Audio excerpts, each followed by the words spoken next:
The man that we are about to talk to needs no introduction. I'm going to try and give him one anyway. Sam Rosen, the voice of the New York Rangers. You can hear him on MSG. Sam, thank you so much for taking some time during this playoff stretch. We really appreciate you. Lou and Jack, it's my pleasure. And this is, as you well know, this is the best time of the year. After the regular season the Rangers had, now the playoffs, everybody's pumped up. You can see what's going on in all the games around the league, the intensity which was going on down the stretch of the regular season has now been increased 5 to 10-fold. And this is great. It's just great for hockey, and it's a great time. I want to start with this. I don't know if you've noticed, but there's a lot of parallels between this team and 1994, the President's Trophy, eclipses, earthquakes, OJ's in the news. There's a lot of stuff going on in 94 to 2024. As someone that was on the call for I've those got games, an OJ story for you, so we'll get into that in a let's bit. get into that at some point. As someone that was on the call for those games in 94, how does this team shape up to that team? Because I feel like every time we talk about a good Rangers team, it always gets compared to 1990. Anytime a team performs the way the Rangers did this year, certainly your hopes and expectations rise. That team in 94 was very special. A lot of Hall of Famers, several Hall of Famers on that team. Mark Messier came to that team a couple of years prior, and in 92, they had the team that everybody thought could go all the way. Again, won the President's Trophy, got knocked off in the second round by the Penguins. So that 94 team was kind of an outgrowth of what had happened, the failure of 92, not making the playoffs in 93, and then the 94 team, after just a kind of a little bit of a slow start, just took off and was dominant. And so this team has been solid. They've been together. It's really been a team effort throughout. I think that to me might be the biggest likeness, is the overall team play has been exceptional. And they have their star power: Panarin, Zibanejad, Kreider, Fox, Shesterkin. I would say there are similarities. I would say that 94 team just a little bit more. And then I think that everyone expected that 94 team to not necessarily win it all, but at least to get to the final. This year, you can't say that, though this team is good enough to do that. But there are so many teams in the group of teams that could win the cup. It's not easy to say, oh, the Rangers are the favorites. You can't say that, but there's certainly one of several teams that could take it all away. I think this is a similar question. We were 3 years old when Yager put up 123. So, especially for me as a diehard Ranger fan, watching Artemi Panarin this year put up 120, it's the best regular season Ranger performance I've ever seen. Where does it rank for you? Yeah, it's right up there. It's right up there. I mean, I've been privileged, lucky to see performances. Mark Messier, 107 points. Brian Leetch, 102 points. Brian Leetch was, boy, I mean, when I think back at the years he had and the way he played the game, he was the best of his time. He followed Ray Bourque, and Ray Bourque followed Bobby Orr, and I mean, but Brian Leetch was in the same conversation. If you mentioned great offensive defenseman, you had to mention Brian Leetch. But when Messier came, the 5-time Stanley Cup champion, the man who was the driving force of the Edmonton Oilers, though Gretzky was the glamour. He was the man who did it all and put up all the points. Messier was really the force behind Wayne Gretzky. It was a great 1-2 combination.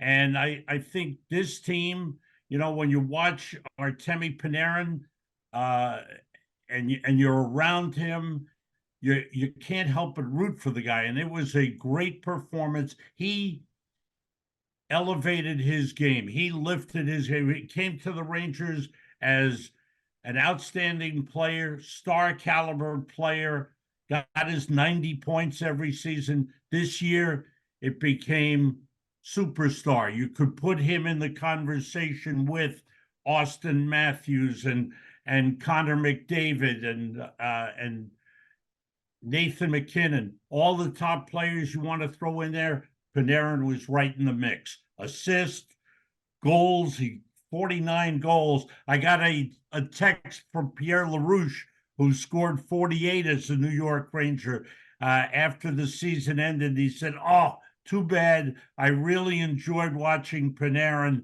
Too bad he came just short of 50. Pierre had scored 48. Mike Gartner scored 49. So hard. We've seen some great ones. Chris Kreider's 52 goal season. Adam Graves' 52 goal season. Those are special players, special seasons, and this is one to cherish because Panarin, he was there every game. He did something. He elevated that line, became the key line for the Rangers. Panarin, Trocheck stepped up his game, and that was important. And then we're seeing the rise of Alexis Lafreniere as a future star in the league.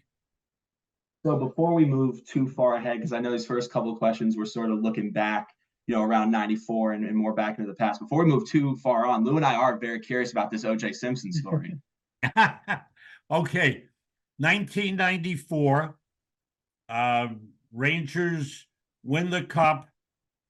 The parade is on Friday. Rangers win it on a Tuesday. Everybody, Wednesday's kind of recovery day because everybody partied all night long.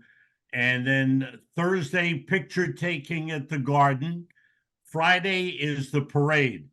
So also after the parade, our radio broadcaster, Sal Red Light Messina, who's just a legend, is in the Hockey Hall of Fame. He and Marv Albert with the radio team. He and Howie Rose worked together, but Sal was the color commentator. He was getting married that night. We all were going to his wedding out on Long Island. The Knicks were playing Game 5 against the Houston Rockets. That series is tied 2-2. So now we're at the reception, the dinner for Sal's wedding. We're sitting and everybody's kind of talking about what's going on, how the parade went, and the Knicks game coming up.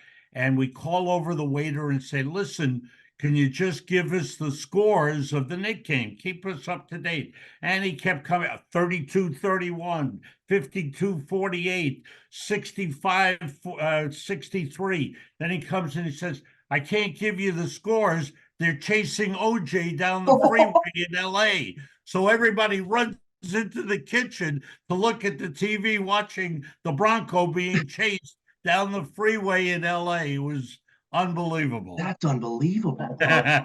Wow. That's my OJ story. You did not disappoint. That's fantastic. So throughout the 2010s, you've witnessed some pretty special teams. You had the 2014 Rangers, 2015 Rangers that produced some very memorable playoff appearances, but the common denominator, none of them were really able to finish the job and end up hoisting the cup. Do you notice anything that this team has this year that perhaps those teams throughout the 2010s maybe didn't have? And if they did, perhaps things would have gone differently. Well, I think it's pretty close. I think anytime you have a team that gets that close, that gets to the conference final, that they're good teams. The 2012 team was a good Rangers team, lost to the Devils in the conference final. The 2014 team, that team gets to the Stanley Cup final. to get to the final, you have to have a good team. I still believe that if the Rangers had held on, gotten a break on the referee's call in game 2 and won game 2 against the LA Kings, that series would have unfolded differently. Unfortunately, Rangers lose the lead in the third period, lose the game in overtime. 3 of those losses to the LA Kings were in overtime, 2 of them in double overtime. So the Rangers had a good team then, strong defense, the great goaltending of Henrik Lundqvist, scoring up front. What I like about this team, and I mentioned it before, is it's a really well put together team. It's got all the pieces that you need. It's got the defense, solid young defense with veteran leadership as well. I think the little tweak by Peter Laviolette of putting Braden Schneider and Keandre Miller together, really a good move on his part. Jacob Trouba and is as tough as they come.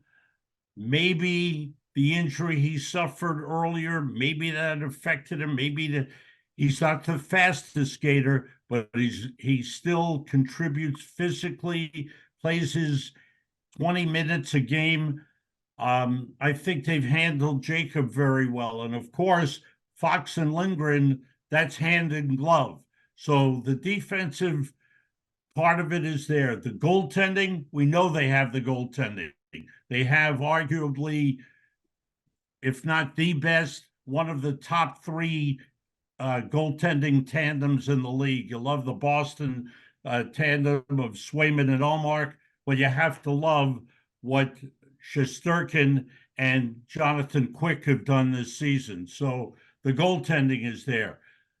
The scoring with Panarin and Mika Zibanejad, though his goal scoring was down, complete player. You've got the top center. You've got Trocheck as the number 2 guy, as a great face-off man. You can play Zibanejad against any forward in the league on any team, and he will play them tough. Kreider, the Rangers power play, though you may not get as many power plays as you get during the regular season, still a dangerous part of the game as far as the Rangers are concerned. The penalty killing has picked up with Jimmy Vesey accepting his role. Barclay Goodrow, 2-time Stanley Cup champion. He is a guy that you can always depend on in the playoffs. And then Trocheck has added Kreider and Zibanejad, an excellent penalty killing pair. So all the pieces are in place. And then the players that they brought in at the trade deadline. Wenberg is a solid player, not flashy, but smart. He's been in the league 10 years. Good face-off man, good defensive player, and every now and then he'll chip in a little offensively. Roslovic is dangerous because he's got speed, and the Rangers like to play with speed. He scored the goal the other night. That was great. He can contribute. And just in case, they've got Chad Ruedel as a defensive depth. This is a guy who's been in the league 8 years. He's played on a championship team in Pittsburgh. If something happens, they're not afraid to put him in there. So, and then there's, I can't go through the entire team without mentioning Matt Rempe. I mean, here's a guy that suddenly he has captured everyone's excitement. Fans chanting his name, and as a 21-year-old player, a 6th-round draft pick, and he's contributing. He only plays 7 or 8 minutes a game, but he's playing good minutes. He's not hurting the team at all. He's learning on-the-job training, and he's performing well and playing his role well. And quite honestly, not doing anything stupid, doesn't hurt them. Even though he's such a big guy, he's very athletic. He skates very well. And the other day he played 7.5 minutes and was credited with 7 hits. So that's pretty good.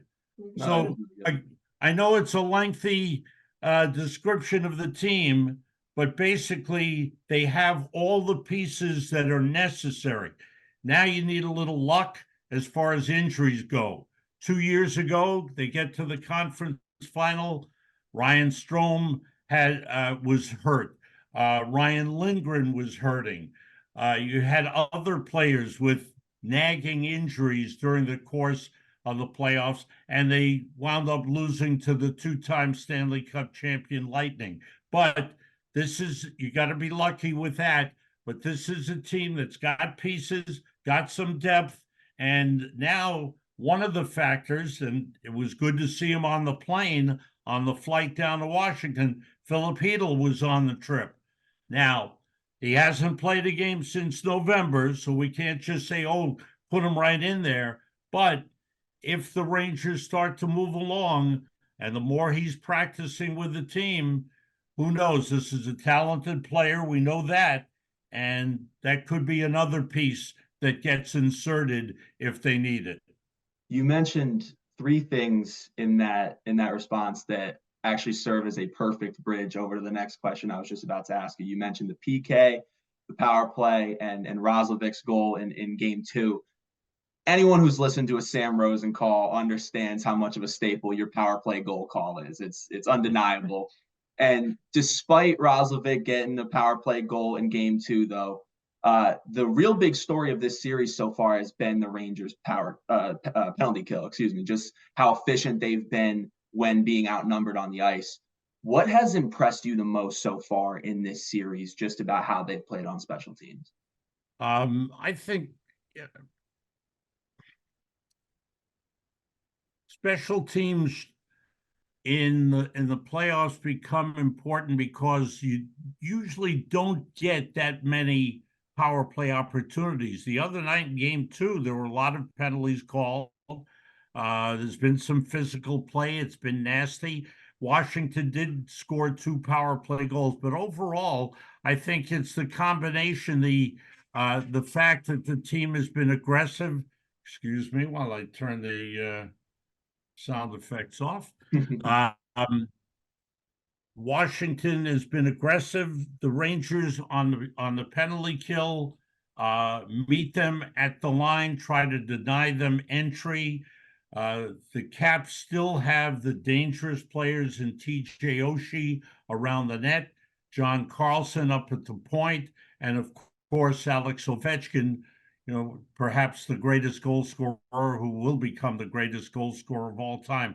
Though his game, to me, he's not as big a threat 5-on-5 as he used to be, but he's still a danger on the power play. He still has that shot from the left circle. He can still follow up shots to the net, get rebounds.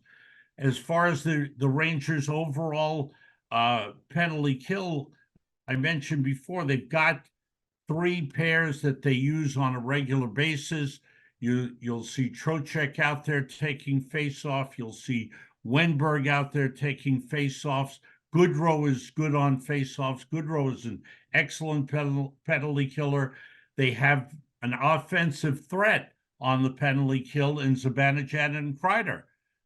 Always a danger because of their speed and their finishing abilities. So I think put that all together, and of course, you have to mention Igor Shesterkin in goal. Goaltender is the key guy. He's got to stop the shots. And I think that's one of the reasons the Rangers came on strong in the second half of the season, wound up 3rd in the league on the penalty kill, is Shesterkin's play after the All-Star break just was elevated that much. He became the backbone behind the defense and behind the penalty killers, and that's why it became such an important part of their finish in the second half. Yeah, when we talk about playoff hockey, it feels like everyone talks about how much more intense the game gets for the players. As a broadcaster, I'm curious what that leap's like for you. I can't imagine it gets old. Covering the games, the arenas, the energy is awesome. What's that like as a broadcaster? Never gets old. The excitement is there because you start the playoffs, and as I mentioned before, the you start with the realization that this team is capable of going a long way. So now you're excited. They get off to a good start, and now you're really pumped up. Like, I'm really looking forward to tomorrow night's game. But that said, you have to remember what happened last year. Won the first two games at New Jersey, wound up losing the series. You have to remember what happened to the Boston Bruins last year. Greatest regular season of all time, poof, it disappeared in the first round against Florida. So that's always there, in the back of your mind. But again, I go back to the fact that this is a team that's you never feel when you're around them in the locker room that there's anything wrong, that there are negative feelings. You watch them on the plane, you watch them on the road. It's a real together group. There's good feelings, a lot of support. They play for each other. It's a very good team concept. And you like that because when it gets down to crunch time, you know they'll be going all out for each other. So the feeling is there, and they know they're a good team, but you still got to go out and find a way to win it. This is the hardest championship to win when you have to battle as physically as these players have to win 4 rounds of best of 7. To me, it's always amazing. And then the feeling at the Garden, as you feel when you're there, I feel the same thing. When I hear the cheers of the group, when they score a goal, when Rempe scored, and I wasn't there, I was watching it on TV in Phoenix, Arizona. When Rempe scores, you could feel the building almost just the roof had to be ready to blow off. So it's things like that. Ranger fans are loyal to the core, and to see this team really reach good heights in the season, have the outstanding season they have, and give people the hope that they can go all the way. That's a great feeling every time you walk in and watch a game. Staying on the topic of the Garden and just playoff intensity and the energy that gets brought during this time of year. Obviously, you're on the road right now. You're in DC, but thinking, back home here in New York, what do you think sets Madison Square Garden apart from other venues come playoff time? When the energy of the fans ramps up and having home ice becomes such a bigger asset than it is in the regular season? I just think it's New York. It's the greatest city in the world, and matches any city as far as being a sports town. You've got your 2 baseball teams, you've got your 2 basketball teams, you've got your 2 football teams, you've got your 3 hockey teams. I mean, you can't help but live in New York and not be some kind of sports fan.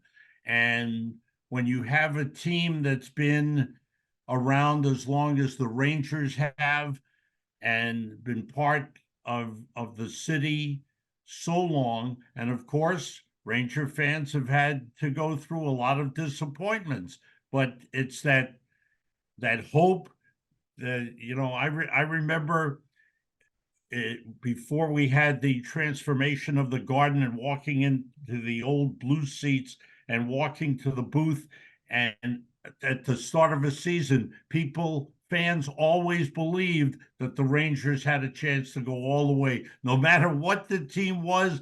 If they were down the previous year, if they were up, whatever it was, Ranger fans are true believers. And when they have the belief in this team, and when you see the reality that this is a team that is a quality team, the excitement just builds. The chance, the hope that this team will be playing for a championship, nothing like it. And I know it's been a long time now. It was a long time before 1994, and it's been a long time now, but you still believe year in and year out that some way they're going to find a way to make a run, and hopefully it'll be this year. The 2 staples of my childhood growing up in New York as a sports fan. You and John Sterling, like you guys are two of the voices that I really grew up with. I'm curious, like you guys to me are like two of the legends in New York. Like, did you have a relationship with John now that he just announced his retirement? I know John. I remember the days when he was on WMCA radio and doing New York Islanders hockey.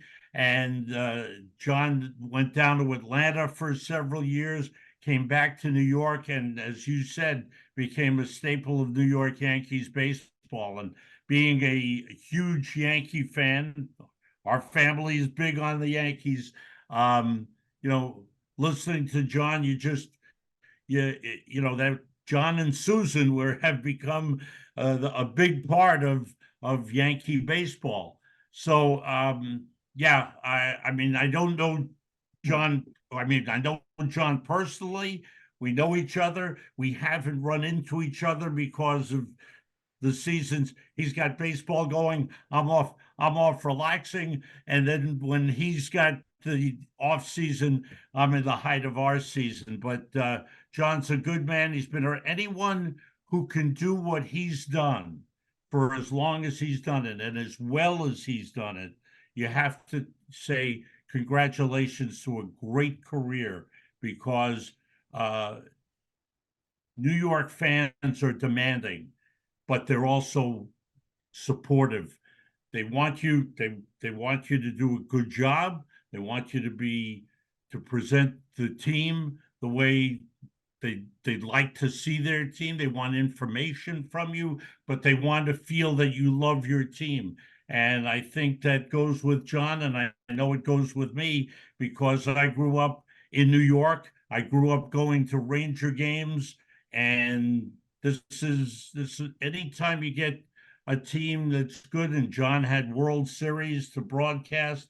Um, it, it give everything that you have. It's so rewarding, that you've grown up with this team, see where this team has come from, and you just it's an exciting time. It was a thrill as a junior high school student and as a high school student going to games at the old Madison Square Garden. And it's a thrill now to be able to watch the team, get to know the players. You know where they've come from. You've grown up with them. I've grown up with them. John grew up with the Yankees. It's a special feeling. And again, going to your original point, John's had a wonderful career, and he's meant a lot to Yankees and Yankee fans. I'll end with this because one of the things John said in his retirement press conference was how touched he was by the way the fans' just constant outpouring of love. Every Ranger fan I talk to, it's universal. They all love Sam Rosen. Everyone says he's the nicest guy you'll ever meet. Can you just take me into what the relationship with the fans means to you and what they've meant to you throughout your time as the voice of the Rangers? When I meet Ranger fans, there's a couple of things that stick with me. One of them is just what you said. The fact that they take the time. I know I'll go back to when my kids were young. They're grown. I've got grandkids. But when my two sons were young and we'd sit in a restaurant, a fan would come up and ask for an autograph, and I would stop and they would say to me, "Now, why do you do that when they come over and while we're eating?" And I said, "You know something? If it's that important to them to ask me for an autograph, it's important for me to take the time to give it." The other thing that always sticks with me is watching families, kids, grandfathers, their sons and daughters, and their kids, and how parents will bring their kids up and say, "Would you take a picture with my son?" And they'd say, "Johnny or Joe, this is the man you see on TV. This is the Rangers announcer." And they'd smile, and we take pictures, and it's a wonderful feeling that it's handed down from generation to generation. And I realize how lucky I've been to be doing this as long as I have. And It's really special. The fans have been great. The advent of selfies on the phone has been terrific. Instead of having to stand and sign my name, for a lot of time, we stand and take pictures. So it's really, the fans are great. Had a great experience when we were at Mullet Arena in Arizona, which unfortunately the Coyotes are leaving, but here's this small arena on the college campus of Arizona State, 4,600 people in the building, 4,000 of them probably were Ranger fans, and they came around and taking pictures and talking with the fans. It's Ranger fans are everywhere, and they're great, and I love them because they've been so good to me. Sam Rosen, voice of the New York Rangers, a legend in New York City. I can't thank you enough for all the time you've given us today. This is awesome. Thank you so much. My pleasure to do it.